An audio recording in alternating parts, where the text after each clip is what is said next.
Baik teman-teman, di video kali ini saya akan menjelaskan tentang pengertian indikator kesehatan dan manfaat indikator kesehatan. Nah, pengertian indikator kesehatan menurut WHO tahun 2002, indikator adalah variabel yang membantu untuk mengukur suatu perubahan baik langsung maupun tidak langsung. Dan beberapa definisi tersebut dapat dijelaskan bahwa indikator merupakan variabel yang dapat digunakan untuk mengevaluasi keadaan atau status dan memungkinkan dilakukan pengukuran terhadap perubahan-perubahan yang terjadi dan dari waktu ke waktu. Yang berikut manfaat indikator kesehatan. Menurut Wijono tahun 2006, manfaat yang diperoleh dengan adanya indikator dan statistik adalah sebagai berikut. Yang pertama, mengetahui adanya perubahan hasil pelaksanaan output program dampak yang terjadi. Yang kedua, memperoleh gambaran tentang keberhasilan program. Yang ketiga, untuk menilai hasil dan manfaat program sebagai patokan atau dasar bagi penelitian secara objektif. Yang keempat, untuk mengetahui efektivitas dan efisiensi program. Yang kelima, sebagai dasar pengambilan keputusan dalam membuat kebijakan perencanaan. Yang keenam, untuk membandingkan keberhasilan. Yang ketujuh, untuk menyusun atau memperbaiki perencanaan program. Yang kedelapan, untuk mengetahui adanya masalah dan kata sebabnya, atau dengan kata lain untuk mengetahui penyimpanan yang terjadi. Yang kesembilan, untuk keperluan penelitian atau evaluasi research atau comparative research. Sekian video dari saya, terima kasih. Indikator kesehatan adalah parameter atau ukuran yang digunakan untuk mengevaluasi kondisi kesehatan individu, kelompok atau populasi secara keseluruhan. Beberapa ciri-ciri indikator kesehatan yang umum digunakan meliputi: yang pertama, relevan. Indikator kesehatan harus relevan dan dapat memberikan informasi yang berguna tentang kondisi kesehatan yang sedang dievaluasi. Yang kedua, valid. Indikator kesehatan harus memiliki validitas, artinya indikator tersebut harusnya benar-benar mencerminkan kondisi kesehatan yang ingin diukur. Yang ketiga, reliable. Indikator kesehatan harus dapat diandalkan sehingga pengukuran yang dilakukan konsisten dan dapat dipercaya. Yang keempat, indikator kesehatan harus sensitif terhadap perubahan kondisi kesehatan yang terjadi. Dengan demikian, indikator tersebut dapat mendeteksi perubahan dengan akurat. Yang kelima, spesifik. Indikator kesehatan harus spesifik dalam pengukuran aspek kesehatan tertentu tanpa terlalu banyak faktor gangguan. Yang keenam, mudah diukur. Indikator kesehatan sebaiknya mudah diukur dengan cara yang konsisten dan dapat diulang. Yang ketujuh, dapat diinterpretasikan. Indikator kesehatan harus dapat diinterpretasikan dengan jelas sehingga hasil pengukuran dapat dimengerti oleh berbagai pihak. Yang terakhir, berkaitan dengan tujuan evaluasi. Indikator kesehatan harus relevan dengan tujuan evaluasi kesehatan yang ingin dicapai. Proporsi, rate, dan rasio adalah konsep yang berbeda dalam konteks kesehatan. Berikut adalah penjelasan singkat mengenai masing-masing konsep.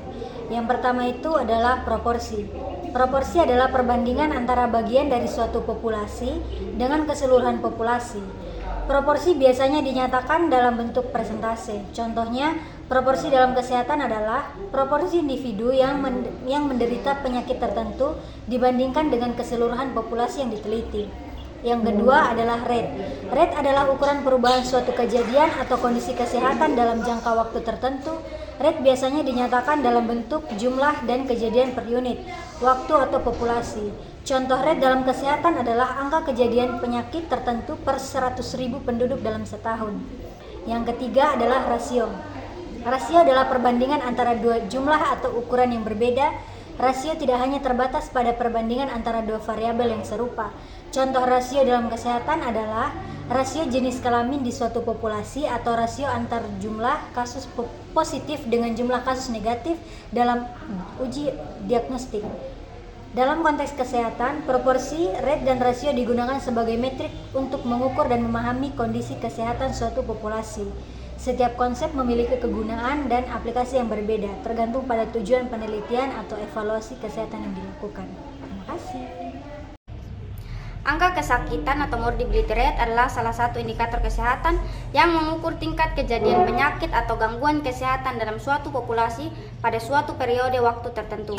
Indikator ini memberikan gambaran tentang seberapa sering penyakit atau kondisi kesehatan tertentu terjadi dalam populasi yang diteliti. Terdapat beberapa jenis angka kesakitan yang umum digunakan, antara lain yang pertama, angka kesakitan absolut merupakan jumlah kasus penyakit tertentu dalam suatu populasi pada suatu periode waktu tertentu. Misalnya, jumlah kasus flu pada bulan Januari di suatu kota.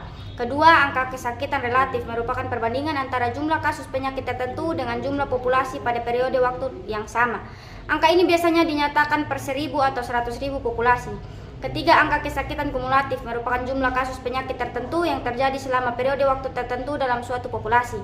Angka kesakitan spesifik merupakan angka kesakitan untuk penyakit atau kondisi kesehatan tertentu dalam suatu populasi. Angka kesakitan penting untuk membantu dalam pemantauan kondisi kesehatan masyarakat, perencanaan program kesehatan, serta evaluasi efektivitas intervensi kesehatan.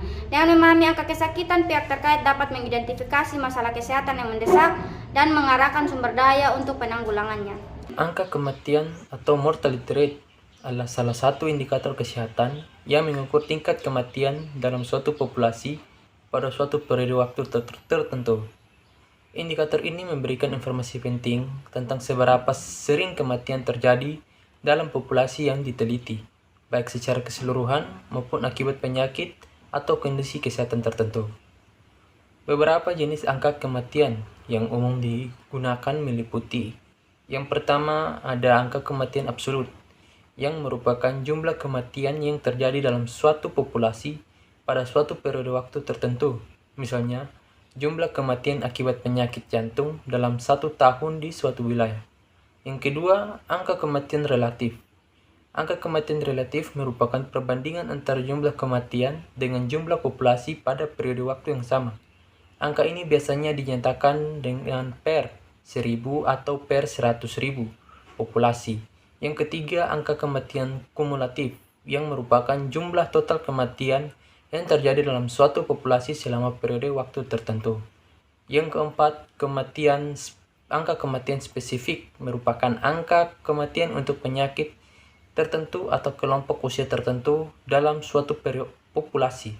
Angka kematian adalah indikator penting dalam epidemiologi dan kesehatan masyarakat karena membantu dalam pemantauan tren kesehatan, identifikasi faktor risiko, perencanaan intervensi kesehatan, dan evaluasi keberhasilan program kesehatan. Terima kasih. Nilai absolut dan nilai relatif adalah dua konsep yang sering digunakan dalam analisis data dan pemetaan informasi. Berikut adalah penjelasan singkat tentang kedua konsep tersebut. Yang pertama, nilai absolut. Nilai absolut adalah ukuran atau angka yang berdiri sendiri tanpa perbandingan dengan ukuran lain. Nilai absolut memberikan informasi tentang jumlah yang besarannya suatu fenomena secara langsung. Contohnya, nilai absolut adalah jumlah kasus penyakit tertentu dalam suatu populasi pada suatu periode waktu tertentu. Yang kedua adalah nilai relatif. Nilai relatif adalah ukuran yang dinyatakan sebagai perbandingan atau rasio antara dua ukuran atau angka. Nilai relatif memberikan informasi tentang hubungan antara dua variabel atau fenomena. Contoh nilai relatif adalah angka kesakitan relatif yang merupakan perbandingan antara jumlah kasus penyakit dengan jumlah populasi pada periode waktu yang sama. Dalam analisis data kesehatan, baik nilai absolut maupun nilai relatif memiliki kegunaan yang berbeda. Nilai absolut memberikan gambaran tentang besaran fenomena secara langsung, sementara nilai relatif memberikan dalam memahami hubungan antara variabel atau fenomena yang diukur. Sekian dan terima kasih. Halo, saya Mada Yudinda Saputri. Jadi kali ini saya akan membahas mengenai hipotesis. Nah, hipotesis merupakan pernyataan yang diajukan untuk diuji kebenarannya melalui proses pengumpulan data dan analisa data. Hipotesis digunakan dalam metode ilmiah untuk merumuskan prediksi tentang hubungan antara variabel atau fenomena yang akan diteliti. Nah, ada tujuan hipotesis, yaitu merumuskan prediksi atau asumsi tentang hubungan antara variabel penelitian. Yang kedua, menguji kebenaran atau kevalidan asumsi yang diajukan melalui pengumpulan dan analisa data. Nah, berikutnya ada jenis hipotesis. Yang pertama, hipotesis nol. Nah, hipotesis nol itu hipotesis yang menyatakan tidak adanya hubungan atau perbedaan antara variabel yang diteliti. Yang kedua itu hipotesis alternatif atau H1. Nah, jadi hipotesis alternatif atau hipotesis H1 itu adalah hipotesis yang menyatakan adanya hubungan atau perbedaan antara variabel yang diteliti. Berikutnya adalah karakteristik hipotesis. Nah, yang pertama, hipotesis harus jelas, spesifik, dan dapat diuji secara empiris. Yang kedua, hipotesis harus berdasarkan pengetahuan atau teori yang ada dan dapat diuji melalui metode penelitian yang sesuai. Nah, selanjutnya itu ada proses pengujian hipotesis. Yang pertama, melalui pengumpulan data, analisis statistik, dan interpretasi hasil untuk ditentukan apakah hipotesis dapat diterima atau hipotesis ditolak. Yang kedua itu, hasil pengujian hipotesis digunakan untuk membuat kesimpulan tentang hubungan antara variabel yang diteliti. Jadi, hipotesis merupakan salah satu bagian penting dalam metode ilmiah atau metode penelitian karena hipotesis dapat membantu peneliti untuk merumuskan prediksi yang diuji secara empiris. Sekian dari saya mengenai hipotesis.